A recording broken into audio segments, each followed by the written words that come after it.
Good evening friends. Zeta live channel पर आपका स्वागत है। और आज मैं आपके लिए लेकर आया हूँ बेहद खास ही एक टॉपिक साइंस का, जो कि है प्रोटीन नाम का टॉपिक। यानी कि जिस भी एग्जाम में अगर आपके साइंस आती है तो वहां पर प्रोटीन से लगभग लगभग क्वेश्चन आपके आते ही हैं। तो देखते हैं सबसे पहले प्रोटीन के बारे में। तो मैं यहाँ पे सबसे पहले अगर प्रोटीन के बारे में बात करूँ तो जो प्रोटीन का जो नामकरण किया था वो किया था बर्जीलियस ने, और ये किया था 1938 में। काफी एग्जाम में क्वेश्चन पूछा जाता है कि प्रोटीन का नामकरण किसने किया था, तो आपको याद रखना है बर्जीलियस ने इसका नामकरण किया था। इसके बाद में बात करते हैं खोज की, यानी कि इसकी डिस्कवरी किसने की।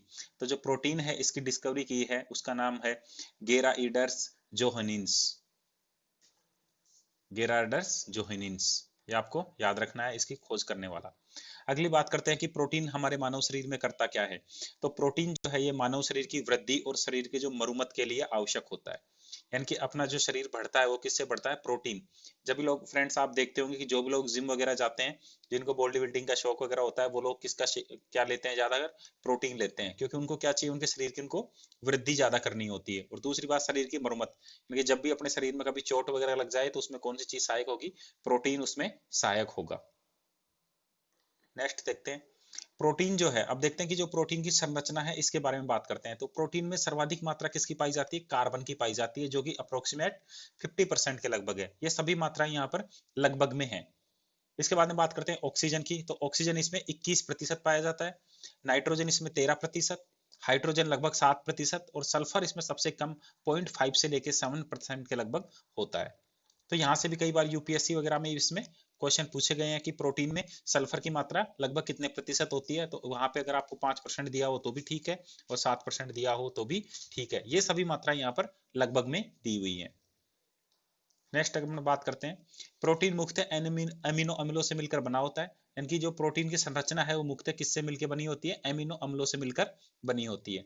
अभी तक प्रकृति में टोटल 20 प्रकार के एमिनो अम्ल है वो याद हैं। तो आपसे पूछे कि एमिनो अम्ल कितने प्रकार के होते हैं, तो एमिनो अम्ल 20 प्रकार के होते हैं। अगर फ्रेंड्स इस ये जो वीडियो है इसकी अगर स्लाइड्स की आपको पीडीएफ चाहिए तो आप डिस्क्रिप्शन बॉक्स पे क्लिक कर कर उसको डाउनलोड कर सकते हैं। और जीटा लाइव चैनल पर इसी तरह से जो इंपॉर्टेंट टॉपिक है आपके साइंस के हो, चाहे मैथ के हो, चाहे वो जीके के हो, वो रोज मैं यहाँ पे करवाता हूँ। तो आप जीटा लाइव चैनल को सब्सक्राइब कर लें।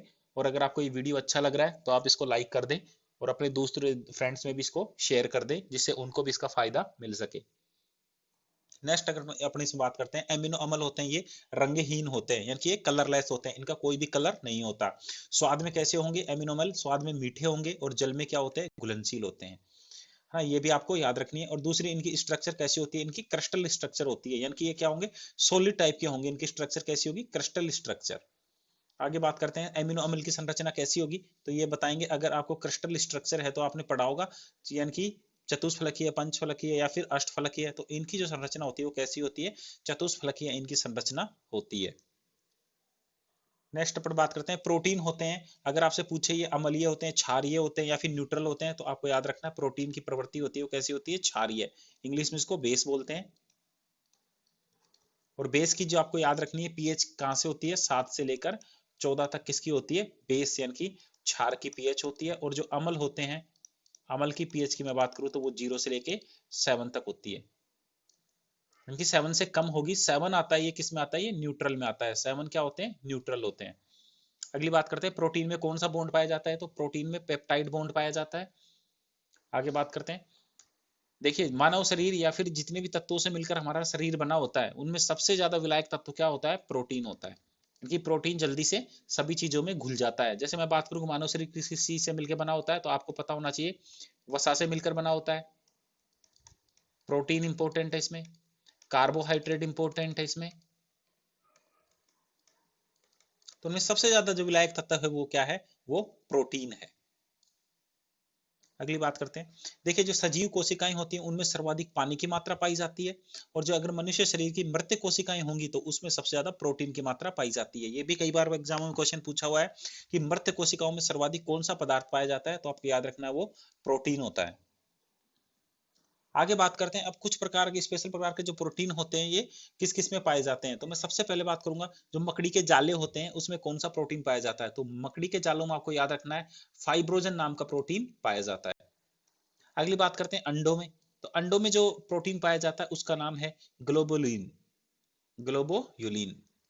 नेक्स्ट बात करते हैं कि मानव के शरीर में जब चोट लग जाती है तो रुधिर का जो थक्का बनता है, आप लोगों ने देखा होगा कई लोगों के थक्का नहीं बनता, खून बहता रहता है ना, तो वो भी किसकी वजह से होता है, वो भी प्रोटीन की वजह से होता है। तो जो मनुष्य में जो रुधिर का थक्का बनता है वो फाइब्रोजन या थुम्ब्रीन नामक प्रोटीन से बनता है। ये दोनों आपको याद रखने हैं, फाइब्रोजन या थुम्ब्रीन। नेक्स्ट बात करते हैं कि दाल में कौन सा प्रोटीन पाया जाता है। आप लोगों ने पढ़ा होगा कि जो दाल होती है ये सबसे ज्यादा इनमें क्या पाया जाता है, प्रोटीन पाया जाता है। तो अब आपसे क्वेश्चन पूछा जा सकता है कि दालों में कौन सा प्रोटीन पाया जाता है। तो दालों में जो प्रोटीन पाया जाता है उसका नाम है प्रोलेम्बिन्स प्रोटीन। ये आपको याद रखना, दालों में प्रोलेम्बिन्स नाम का प्रोटीन पाया जाता है।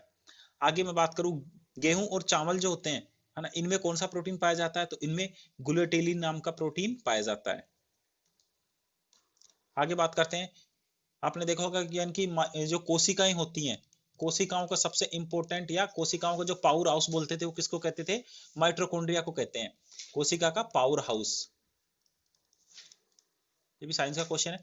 तो अब आपसे क्वेश्चन पूछा जाएगा कि माइटोकॉन्ड्रिया होता है उसमें कौन सी प्रकार की प्रोटीन पाई जाती है। तो उसमें साइटोक्रोम नाम की प्रोटीन पाई जाती है। आगे बात करते हैं रुधिर में कौन सी प्रोटीन पाई जाएगी। तो रुधिर में आपको बताया था पहले भी, ग्लोबिन नाम की और एल्बुमिन नाम की प्रोटीन पाई जाती है जो रुधिर का थक्का बनाने में सहायक है। आगे बात करते हैं जो आनुवांशिकता, यानी कि एक पीढ़ी से जो दूसरी पीढ़ी में आनुवांशिक गुण जो ट्रांसफर होते हैं तो उनके लिए कौन सी प्रोटीन उत्तरदायी है। तो उसके लिए हिस्टोन नाम की प्रोटीन उत्तरदायी है। ये काफी बेहद क्वेश्चन और एसएससी में बहुत बार आया हुआ क्वेश्चन है कि दूध में कौन सी प्रोटीन पाई जाती है। तो दूध में कैसीन नाम की प्रोटीन पाई जाती है। अगला है ऊतक निर्माण में, यानी कि अभी जो आपको बताया था कि बॉडी जो बिल्डिंग करते हैं वो लोग प्रोटीन ज्यादा लेते हैं, तो उसमें भी अगर कोई आपसे प्रोटीन पूछे कि कौन सी वाली प्रोटीन काम में ली जाती है, तो कोलेजन नाम की जो प्रोटीन होती है ये ऊतक बनाने में सहायक है, और ऊतक को इंग्लिश में टिश्यू बोलते हैं। आगे मैं बात करूं, मक्का है, अगर आपसे पूछे मक्का में कौन सी प्रोटीन पाई जाती है, तो मक्का में जिन नाम की प्रोटीन पाई जाती है। आपको याद रखना है, जिन नाम की प्रोटीन मक्का में पाई जाती है। थियोनिन प्रोटीन होती है, ये किसमें पाई जाती है, ये चाय में पाई जाती है, थियोनिन प्रोटीन। अब बात करते हैं सबसे इंपॉर्टेंट प्रतिरक्षी प्रोटीन, यानी कि जो अपने जो बीमारियों से लड़ने की क्षमता बढ़ाती है इंसान की, वो कौन सी प्रोटीन है। तो उसका नाम है लिम्फोसाइट। याद रखना आपको, लिम्फोसाइट क्या है, प्रतिरक्षी प्रोटीन है, ये रोगों से लड़ने की क्षमता पैदा करती है। आगे मैं बात करूं, देखिए प्रोटीन कुछ हार्मोन्स भी होते हैं। अब मैं बात करूं इंसुलिन, इंसुलिन आप लोगों ने पढ़ा होगा कि जिनके ब्लड शुगर वगैरह बढ़ जाती है तो उसको कंट्रोल कौन करता है, इंसुलिन, ग्लाइकोलोन, ये दोनों क्या करते हैं, शुगर को कंट्रोल करते हैं। तो ये भी क्या है, एक प्रकार के प्रोटीन होते हैं। आपसे पूछे कि प्रोटीन हार्मोन कौन कौन से हैं, तो इंसुलिन, ग्लूकोलोन, थायरोक्सिन और वृद्धि हार्मोन, यानी कि जो शरीर की वृद्धि होगी वो हार्मोन भी किससे मिलकर बना होता है, प्रोटीन, प्रोटीन से मिलकर बना होता है। आई होप फ्रेंड्स आपको ये वीडियो पसंद आया होगा। अगर ये वीडियो आपको पसंद आया तो इसको अपने फ्रेंड्स में आप शेयर कर दें, चैनल को आप सब्सक्राइब कर ले इसी तरह के वीडियो देखने के लिए। और अगर आपको इसकी पीडीएफ फाइल चाहिए तो डिस्क्रिप्शन बॉक्स में जो लिंक दिया हुआ है उस पर डाउनलोड कर आप डायरेक्टली इसकी पीडीएफ फाइल डाउनलोड कर सकते हैं। Thank you friends.